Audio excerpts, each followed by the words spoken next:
Awaken Beauties, finally, it's here. The truth to empower women to true inner beauty through a healthy mind and inner biology. I am your hostess, Cassandra Keogh, a 20-year salon owner, organic beauty product formulator, positive mind management, and clinical hypnotherapist. And I am here to help you stay sane, get sleep, and bring your sexy back. Sponsored by evoquebeauty.com. evoquebeauty.com. Now, let's get to it.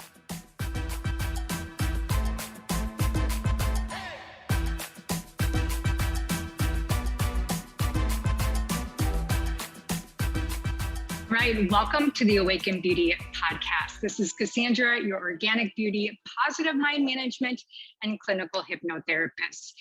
We are in for quite a treat. I've been trying to wrangle this guy in for quite some time. And today we're going to be connecting the head, the heart, and the body. Now, today's guest is one big, beautiful heart and brain when it comes to educating others on mental health, personal biometrics, conscious parenting, and neuroscience. Now, when we explore today, we're going to be going through a muse of how our relationship of self-worth, emotional awareness, high performance, and how our past experiences shape the nervous system, our brain, and our reality. Now, to sum it up, when I think of Chris, he helps brilliant human beings get real, drop the act, and courageously walk in their truth in a world full of masks. Now, a little bit about Chris. Dr. Chris Lee is the founder and CEO of Elemental Shift, a neuroscience-based consulting company educating on brain-based creativity, productivity, motivation, and research-based strategies for a healthier mindset. Chris has consulted with 8-figure stockbrokers on Wall Street to technology companies in California using custom biometric and neurofeedback data to build more resilient companies from the inside out. Pretty impressive. Ultimately, Chris's journey, a profound love of the brain, is to help other skeptical minds open up their emotions, build deeper relationships, and get out of their own way. So with that said, I am going to go ahead and welcome this beautiful being into the Awaken Beauty podcast. Hello, Chris. Well, hello. It's very lovely to be here. That's right. I wrangled you in. It took some time, but here we are. And I feel like we almost have to tell the story of that. So for those of you that are listening, I also run a podcast, and we were going back and forth, and we were like, oh, wait a second. I was asking you to interview, I was getting you on my show and you were getting me on your show at the same time, like two people just out there living this life of service. Just, it's great to have that level of community. Yeah, there's so much I want to help people really understand about just both of our passions. Right. I often think like, did you put your brain in my head or did I put my brain in your head? So we've got a lot to share. And so we're going to jump right into it. And as you share your story, I'm going to flip a light on. So don't be alarmed if I head on the screen for a second. But, you know, I could listen to your story over and over again. It's such a riveting story. So I think it's part of what fuels your passion for what you do. So if you don't mind just jumping right in and sharing a little bit about your story and how you landed into the work that you do. Yeah, absolutely. So profoundly grateful to be here. And I'd like to welcome everyone to the biggest accident that was unintentionally created. So I'm a profound believer that something larger than ourselves kind of like paves this path for us. And we're all kind of endowed with these specific gifts at birth. And there's a Pablo Picasso quote that says, the meaning of life is to find your gifts, and the purpose of life is to give that away. And I heard that when I was too young to understand what that was. But when I was first getting into my doctorate degree, I started to feel this agitation or like a calling that there was something more inside of me, something more to give, something more to understand. And like a good, young man in his early 20s, I suppressed that feeling down of like purpose and mission and just put it underneath expectations and like what I was supposed to do and, follow the path. So I was going to graduate. I was going to have, the 2.3 kids, the 1.5 dogs. I was going to do the whole thing. Luckily for me, the universe kind of opens us up and says, we're like, great, that's nice. That's a great idea. But like, I put something inside of you that like you need to share with people. And I'm a slow learner, despite lots of education, I'm a slow learner in this pathway. And luckily, the universe will create these opportunities to put you back on that path to express your purpose and like share it out to the world. So I think a lot of us get those whispers, right? In my family, we call it the white ceiling syndrome. You try to lay down at night and you're just like, there's something here. There's something inside of me that's like asking to come out. And I was really great at suppressing that voice. And eventually you start to get some of these like louder agitations and some of these like louder voices coming through like, hey, like maybe you should like try to do something else, or like there's something inside of you that's like ready to get out. And I was like, no, like, I got 40 hours of class on top of like, trying to have a social life and all of these other things. Like, I don't have time for this type of thing. And after you get those like screams, the universe goes, okay, we got a slow learner over here, like 2x4 to the back of the head, like this way, young man. And still, after I got those loud, like riveting, I was like, yeah, I think that like, I'm going to finish this up. I'm going to go into practice, it's going to be good. And, I'm going to just like have the routine and the consistency. And still there was another phase after that. So when I was 1 year into my doctorate program, the universe said, all right, we got a slow learner. Like, let's get him like back on to like expressing that potential. So I just finished up a neurophysiology midterm lab practical, and it just destroyed me. Like I walked out of there and like, I was like, 20% maybe like on a good day. And like, it was rough. Like you ever take those tests and you're like, oh, wow, that I did not study the right subject at all. That was me. And at the time I was like living in Atlanta. So I had a really beautiful, like maybe $50 21 speed bike. So got on my 21 speed bike and I was going to like, all right, today I'm going to treat myself, right? I'm going to celebrate. It's the weekend. So I rode myself to Walmart and I was going to treat myself, right? So got a nice $3 bottle of wine, got some like clearance dark chocolate from Easter, which was, I want to say it was less than a month ago, but Lord knows, right? And I went home and I was going to watch Friends and cry on the floor because that's just the opportunity that was available. So I'm bebopping home and I'm going down the final stretch, like one last hill, right? And it's still daylight out, and out of the corner of my eye, I see this black SUV blow through a stop sign. And I remember thinking to myself, like one thought, and it was pretty much, oh shit, right? There was no way that I could have stopped. Like I was bombing down this hill. I was probably going 35 miles an hour. They must have blown through that stop sign at like maybe a similar speed, and we collided. I got hit into a ditch, and I don't remember pretty much anything. The last thought I had was, oh shit. And I woke up and there was somebody like trying to like help me out. And it turned out to be a homeless gentleman who had not seen it all because I had been laying in the ditch for like an hour or something like that. The car hadn't stopped, and this gentleman ended up helping me up. And at the time I had such a bad concussion, I couldn't really speak. But I picked my bike back up and I was like in such a like fuzz that I was like, oh yeah, I'm like, I got myself home. Like I literally walked myself home. And I stumbled up the stairs to our little single bedroom apartment. And my roommate, luckily for me, was my brother, my older brother, who's also getting his doctorate. So I like open up the door and he looks at me and he's like, what happened to you? And I like collapse.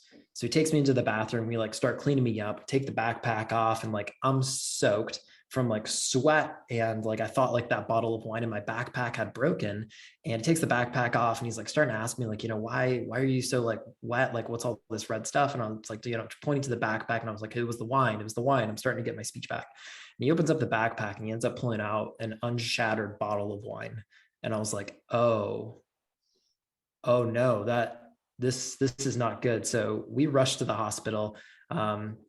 Internal contusions, they thought I had a bucket handle fracture, which is like not a good fracture to have. And they did a bunch of different things to make sure that I was going to be okay. So, tried to stop the bleeding as much as possible. And they sent me home and they said, hey, like, don't move. Like we can't cast a pelvis, right? Not in a functional way with some of like the contusions that you have. So I'm going to put you on bed rest for somewhere between 6 and 9 months. And that was like the worst sentencing that like I possibly could have. I was a young man. I was like 22 at the time, right? And I like wanted to move, and I couldn't go to class anymore. And it's a very intense program. And that was kind of like my first taste during that first week of like depression, right? I was stuck in bed. I was physically in pain. And I just started to recognize that the internal world that I was existing inside of, like the voices in my head, were not friendly. They were, you should have been more careful, and all the should, could, would have, things should have been different. And I started to recognize that it was really eating me alive. And you can only watch and suppress those voices so long when you can't move. I was stuck in the same room in the same bed over and over again. So my physical body was completely broken.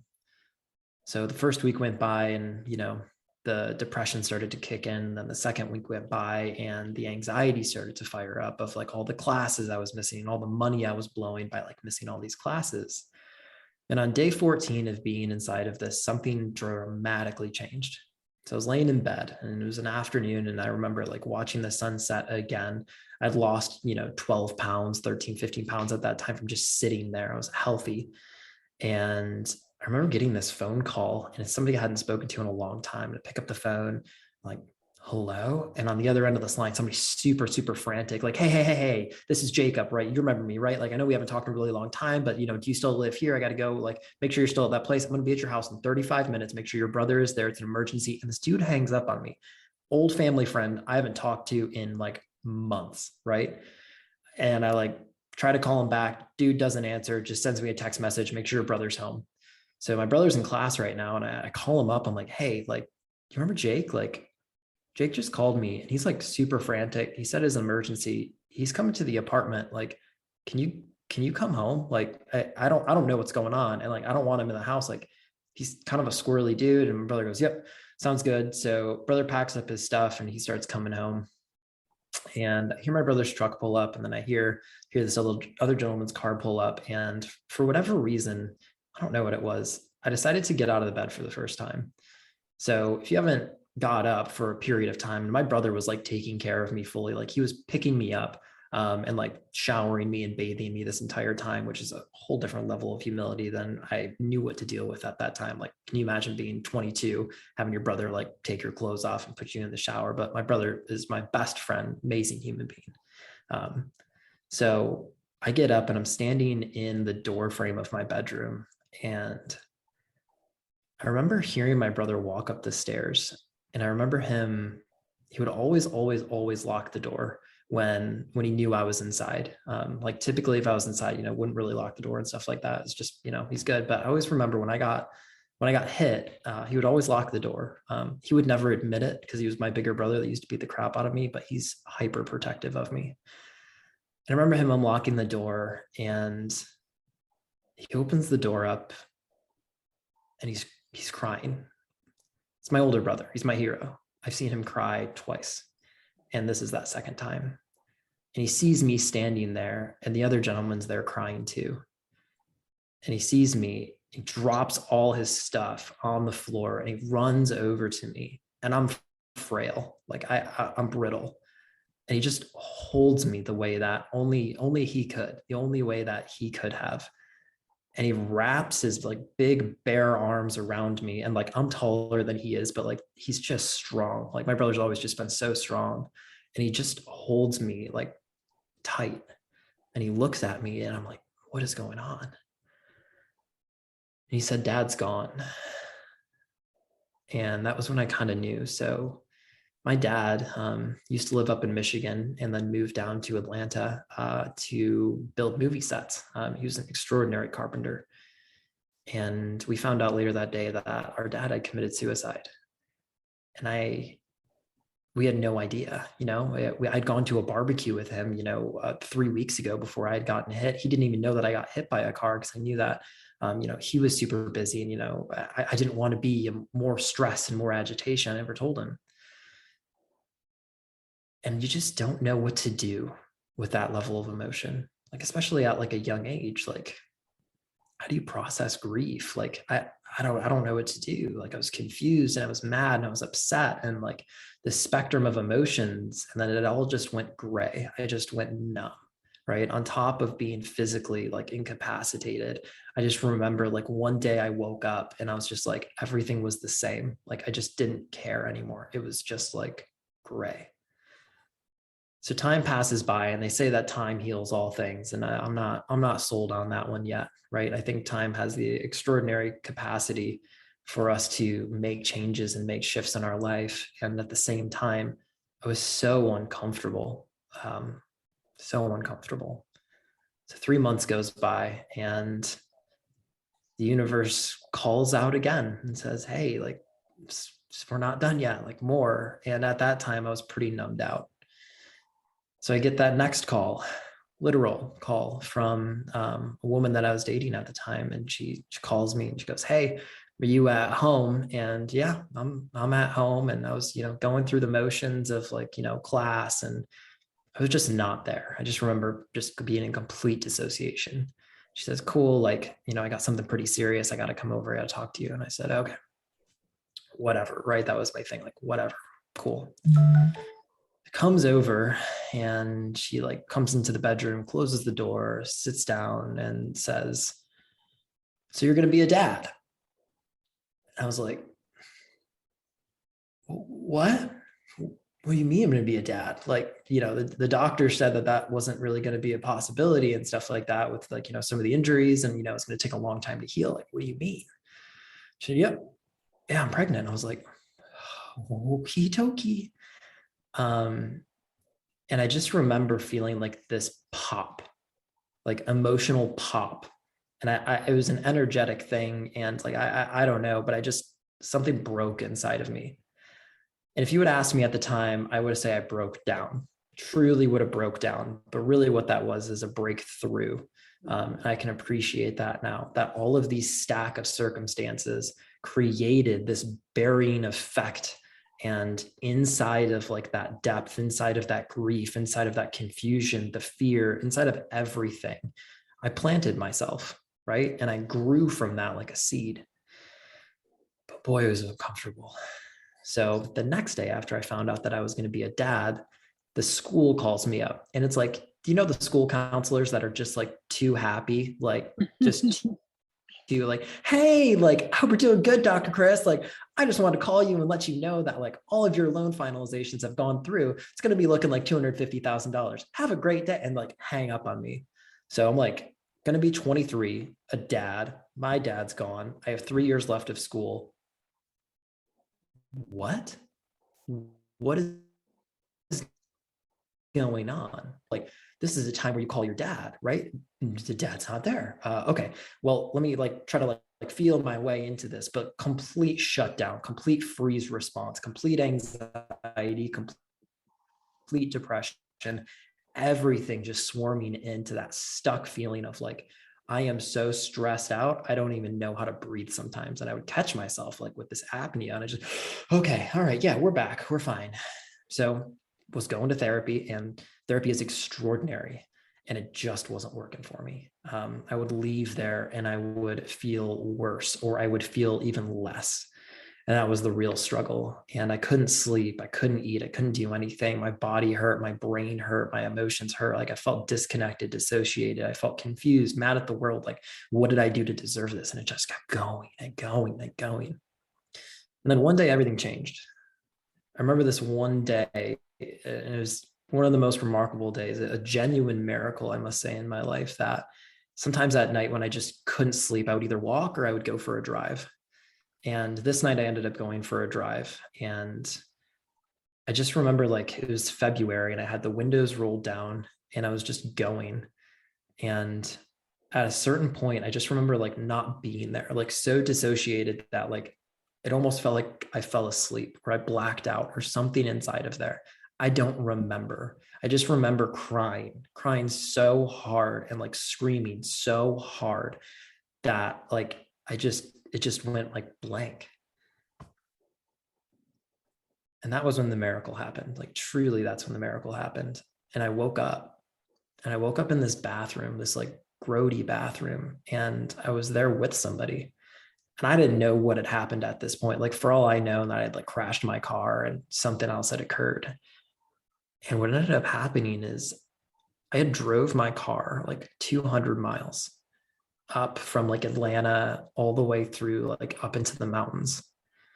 And I was in a Waffle House, and I was like in the bathroom, and I had like somehow like pulled into this, and out of the kindness of her heart, this waitress got me out of my car and brought me inside and like brought me into the bathroom, and like it was the truest level of unconditional love witnessed by my soul that I had ever like seen, that I've ever heard of. Complete stranger. I had no idea who this woman was, right? And I finally started coming back, and she's just like, "Oh, hey, honey, like, welcome back." And I said, "Where am I? What is where?" And she said, don't worry, you're safe, and it's okay." And I just remember her saying, like, "You're safe," and like she said it in a way, and I broke down, right? Like started to cry, and she said, "Don't worry, like, you're okay, sweetie." And she like got me up, and they took care of me, and the chef was there at a Waffle House. This is a Waffle House, and the chef was there, and he says, hey sport, like, how we doing?" And I was like, "I don't know, man." Like, he obviously, like, I was like bloodshot eyes and everything. It's like 4 a.m. He's like, "How about some breakfast?" And I said, "Yeah, sure." I don't have any money, but he's like, "Dude, don't worry about it, man. Like, there's no one there." Right. And she gets me a cup of coffee, and these people, to a stranger that they obviously saw was broken, they just took care of me. And it changed me. It truly changed me. They said, "Stay here as long as you would like." And I stayed there for about 3 hours and just like embraced what was occurring. And I remember like this voice came into my head at that time. And I asked the waitress, can I borrow a pen? And I wrote this down on a napkin, and it said, "I'm going to be better tomorrow than I am today.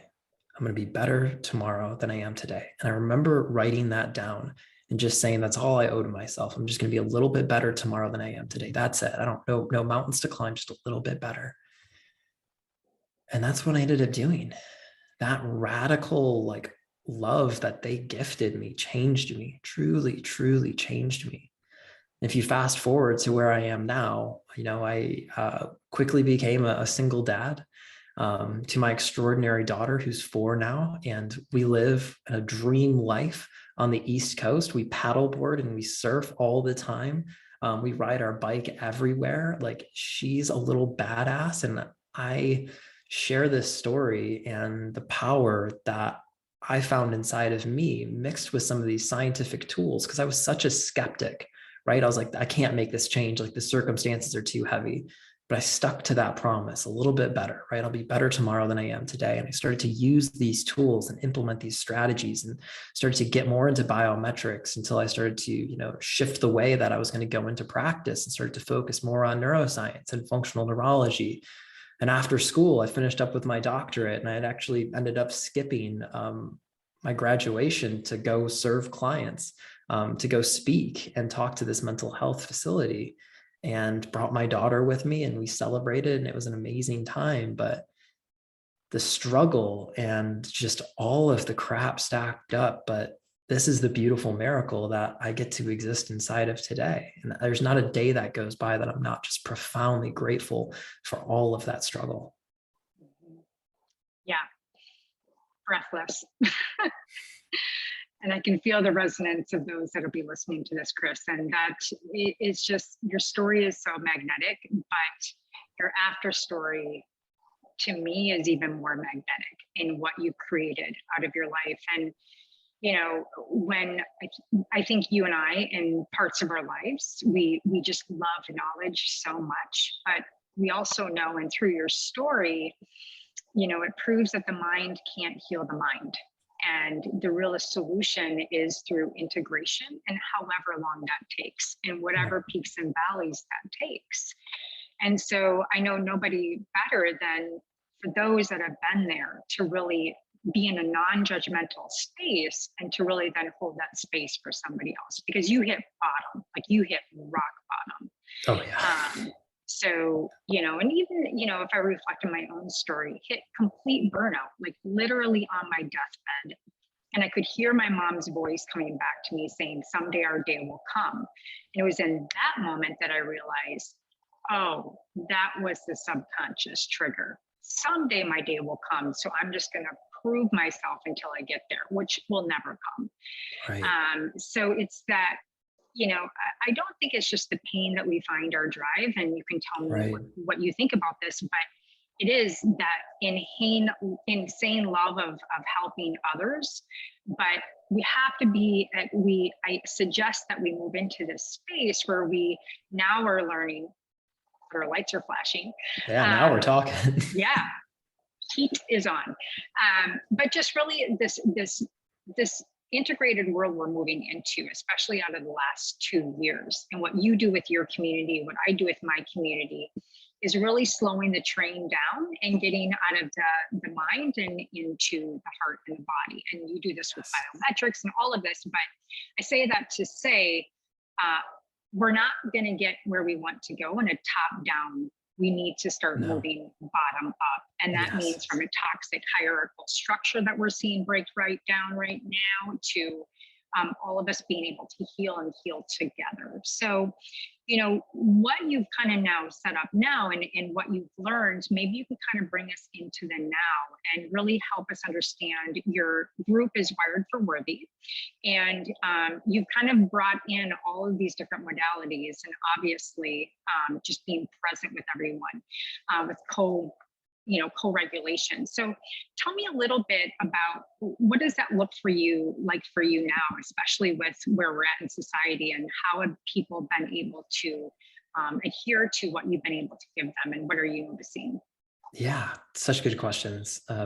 So I think one of the biggest pieces that I was missing when I was, young and challenged with all of those things, and like trying to find out what the heck I was going to do, and like, how am I going to pay for rent? And like, all right, we got to get baby girl fed and all of those other things. And, I want to be present with her. That was the one thing that I just keep remembering, is like, people kept telling me, your power is in presence, your power is in your presence. I was like, I don't feel present at all. I feel so dissociated. Like, I feel like not here. Like I'm watching me like go through life. Right. So I started to have this realization that, okay, I don't feel safe enough to be inside of my body. And once that started to click in and I started to understand, great, like I need to create this level of safety in my body. And like you said, top down is not going to work. Like we see this consistently with the way that mindset type of work is starting to phase out, and we're phasing in like somatics, right? And hypnotherapy that are creating this level of embodiment and this level of presence, which is just gorgeous, right? Yeah. And that was what I started to realize is, great, if I need to get this level of embodiment, I need to turn on the right areas of my neural real estate to allow my body to integrate the experiences that I've had, right? Because my body doesn't feel safe and I go to like reframe or like rewire my nervous system, I'm going to rewire those pathways. Even if I'm saying, I want to be abundant, I'm doing that in a fear state. And the emotions that we experience in the body are truly what create the lens of our reality. So if I could start to bridge that gap and use that vehicle of understanding for me to feel safe, I could compartmentalize it enough to make that 1% shift every single day. The missing key that I just wish more people, especially, I work with, stressed out, burnt out, type A, overachieving perfectionist, like y'all are my homies, right? And we like that group of people like love to do it alone. We feel like we're a burden if we have anxiety or burnout. So we'll just go at it alone. And that is like, our Achilles heel, that we like think we have to do it alone.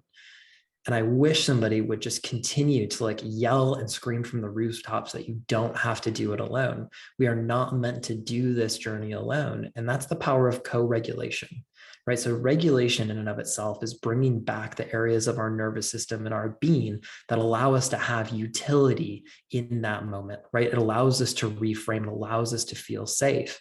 And once I started to understand that, well, one of the greatest components of our nervous system that it's primed for, and this is, the research of Dr. Porges and polyvagal theory has been saying this since the 70s, right? 1969, he started to publish this work on heart rate variability and co-regulation.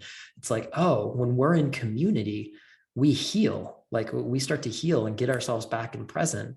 And one of the key components that I continually to tell people is like, you can't read the label inside of the jar.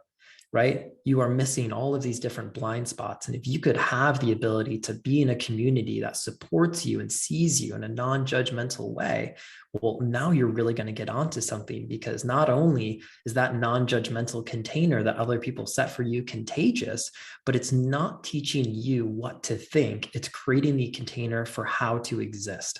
And that's such a different paradigm for people to understand, especially like I'm a dude, right? So like I didn't have a lot of like primary examples of like getting into my feelings as like a young man. So for me to start to like step into like this emotional availability for myself, I was like, this is uncomfortable, but it's not bad, right? Just because something's hard or uncomfortable doesn't mean that it's bad. And I think that's the primary objective of our nervous systems, to say this is new and novel is dangerous. And if you can catch that thought in transit and send it instead of fear to curiosity, that's where you become infinitely more powerful. And it's the lesson that I get from my daughter all the time. Like when she first stood up on a paddleboard, or first stood up when she went to go surfing, or all these other things, like she just caught it in transit and she knew that she was safe enough to explore again. And this is the power of having community to surround yourself with. And it's using the power that the evolution of like neurology, or however you choose to perceive it, it put it inside of our system. And we can consistently see this. Like the NFL is using like social regulation for like a recovery protocol now. Like it's beautiful when we can be inside of these settings. Like we physically recover, we emotionally express, like we connect to source, like all of these opportunities start to come through. And that was what I wanted to build out of this community, is a container of understanding and actionable mental health tools. So we've been running this community now for about a year and a half. And we have served an audience of over 2,500 individuals. And we've given presentations and workshops to over 100,000 people as well, which has just been like such a blessing to share these messages with people.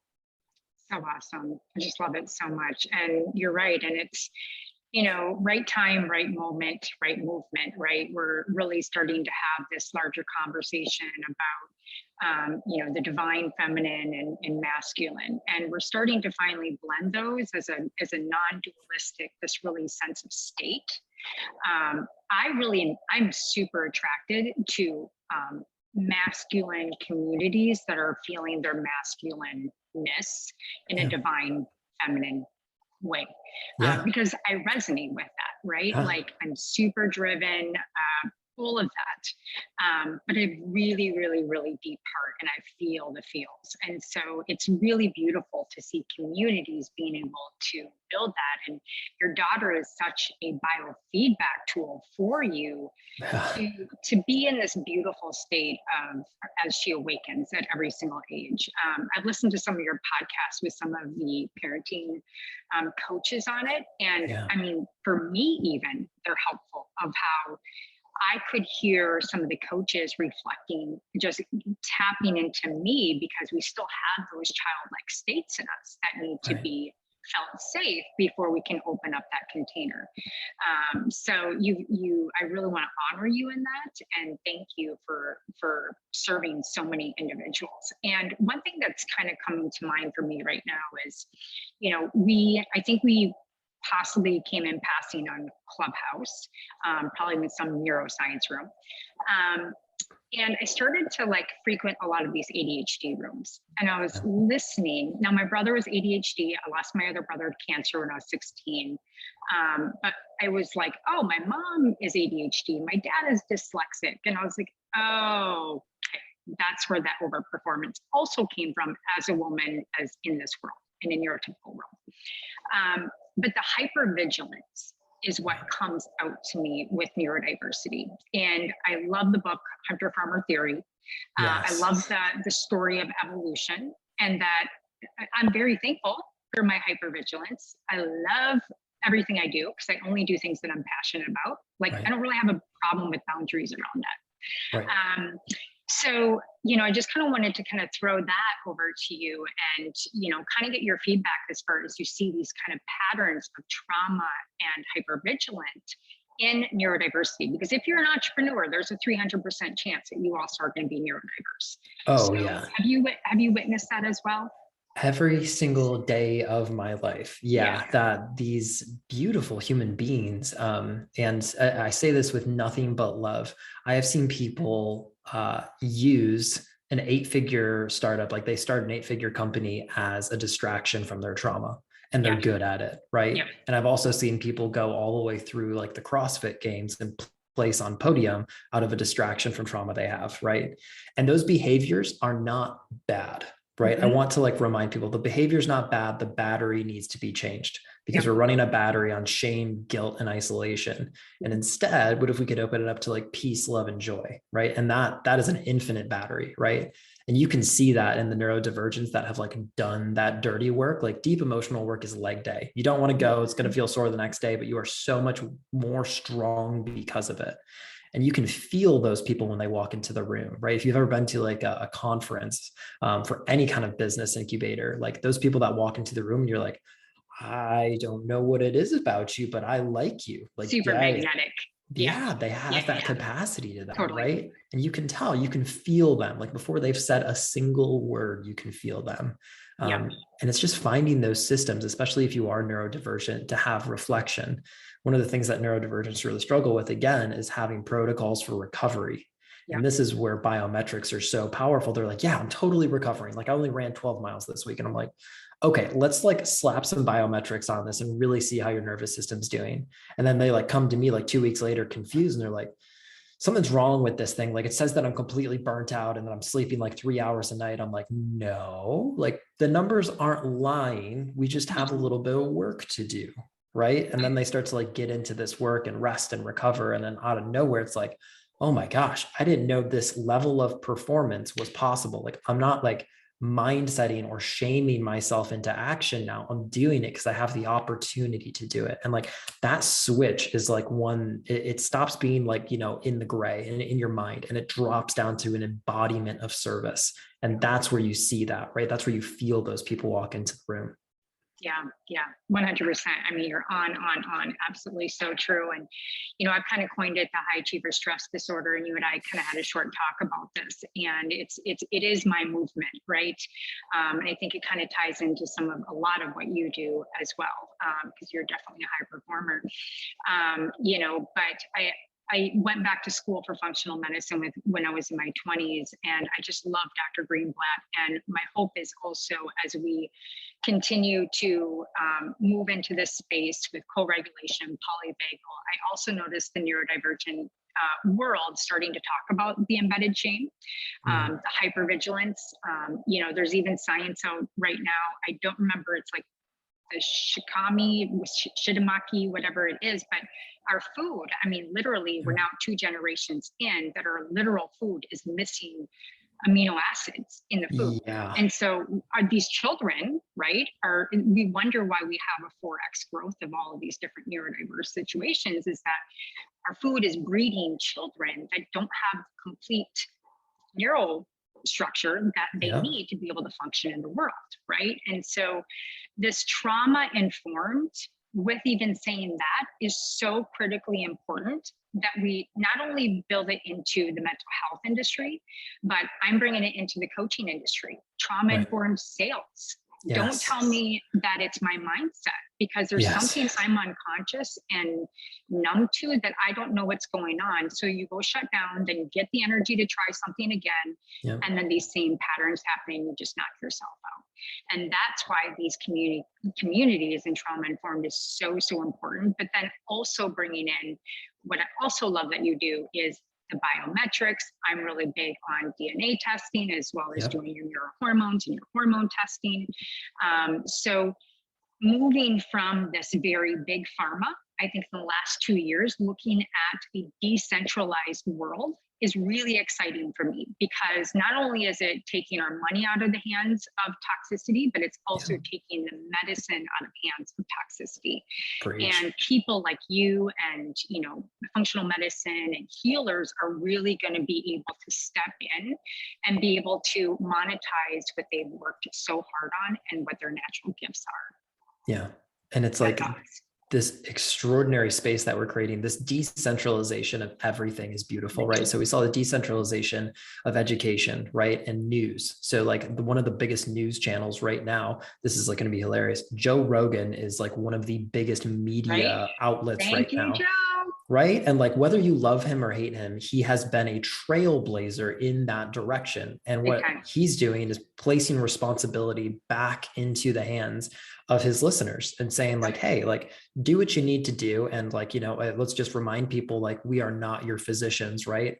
But placing that responsibility back into your hands does decentralize those units. And I'm not saying that those units like necessarily know what they're doing is wrong. Like I have a plethora of friends who are MDs, PhDs that are in the pharmaceutical world, and they're just not educated, right? Like I went through my entire doctorate. I had 3 hours, maybe 4 hours of nutrition training. Like I had to go back to school after a doctorate to get nutrition training. Like for like 40 hours, I went back. Like they're just not taught some of these things. So like have grace with some of our professionals as well, and start to claim responsibility. Follow people like this extraordinary soul who's using education and embodiment to empower that next level of humanity. Like that's evolution, right? Empowered education and embodiment. I truly believe that.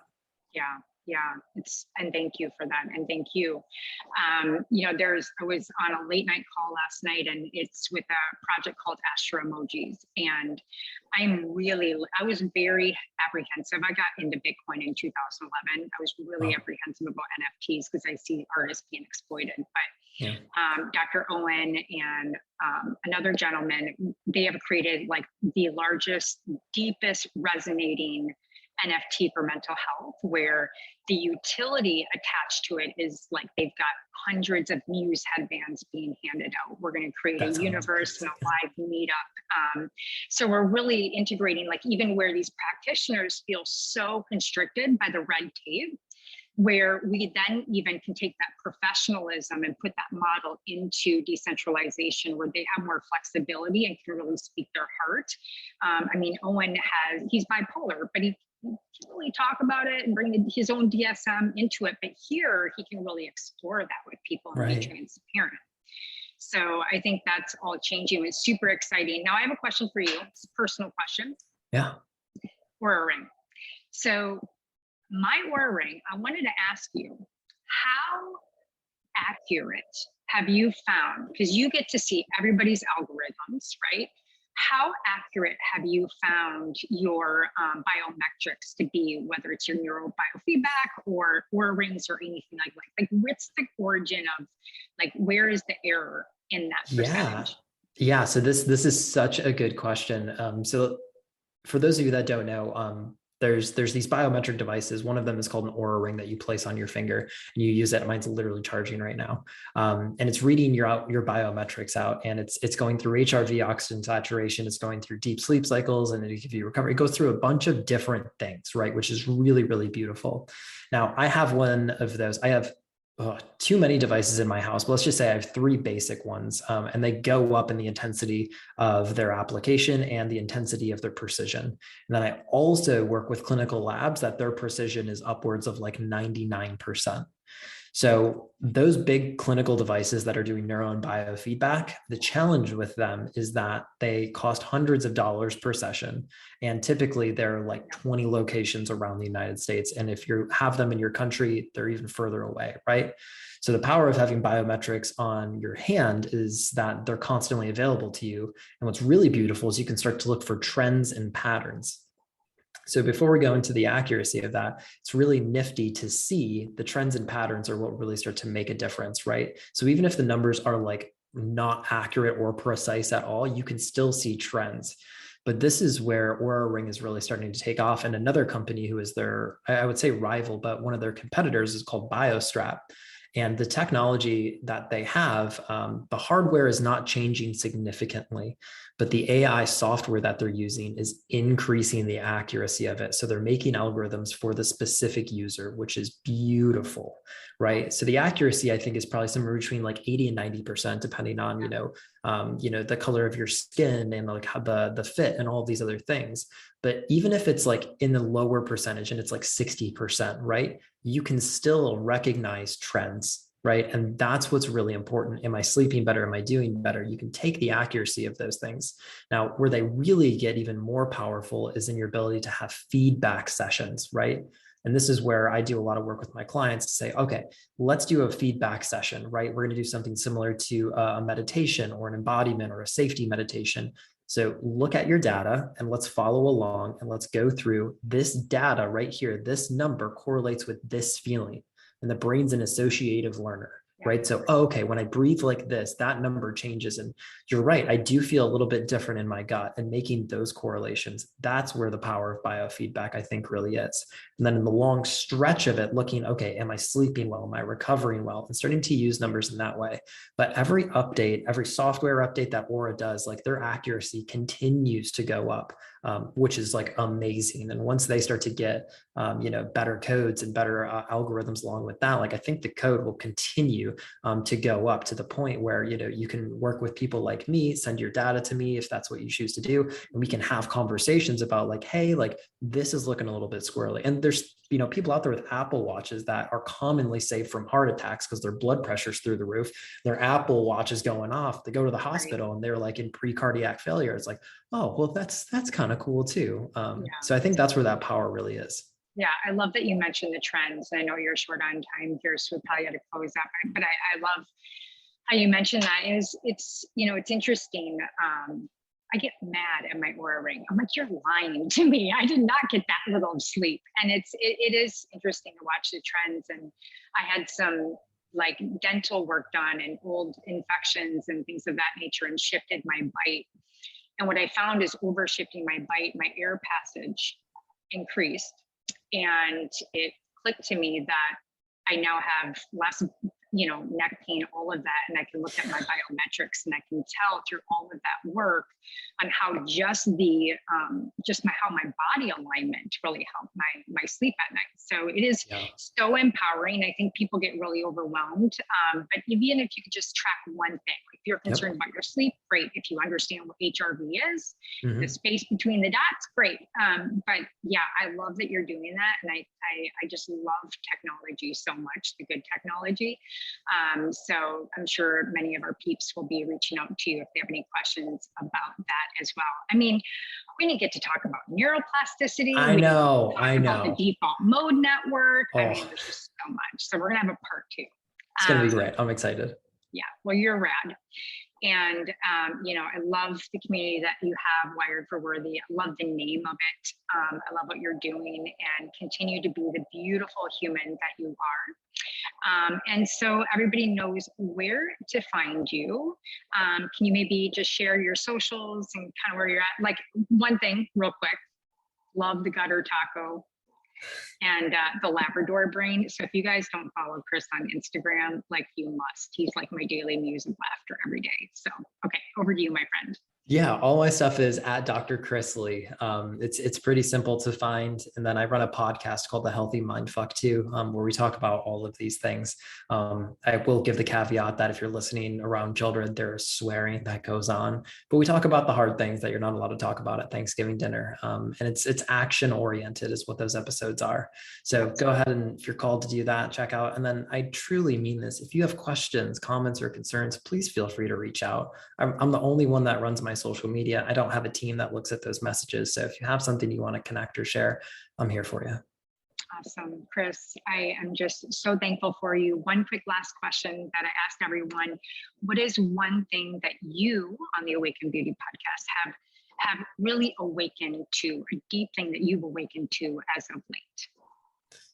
So you and I had a conversation a few days ago, which reminded me of the power of like divine energy. And like, I'm a scientist, like, don't get me wrong. Like I have a lot of different like certifications and like all the science is home. And you just like held this, like, I just don't have a language for it. So I'm going to use Chris language, this brick shithouse feminine energy. And you just held this down for me. And that created such a fucking ripple through the rest of like my week that I was like rip roaring ready to go. So when you find those people that like don't like see like the shit, but they see your soul, hold them close. That's what this has been. So awesome, Chris. Thank you so much. And thank you so much for receiving. So yeah, I see things and feel things that sometimes I don't want to, but you're such a light to so many, and continue to shine. I mean, you're so much to so many. So thank you so much. All of you that are listening, please do make sure you reach out to, especially on his socials. I mean, he's always on, he's sharing things that is absolutely true that you will not share at Thanksgiving. But appreciate you so much. We'll do this again. And with that said, my friends, until next time, stay sane, get sleep, and always bring your sexy back. Thanks, Chris. Well, hello, Awaken Beauty. Thank you so much for joining the show today. Were you inspired? Please leave a comment or your own personal aha moment so others can capture exactly what you did. Also, please like and subscribe wherever you listen to your favorite podcasts. And if you're interested in high quality natural products for your hair, skin, and wellness, including organic CBD, please visit evoquebeauty.com. Again, that is evoquebeauty.com, evoquebeauty.com. And until next time, darling, stay sane, get sleep, and bring your sexy back.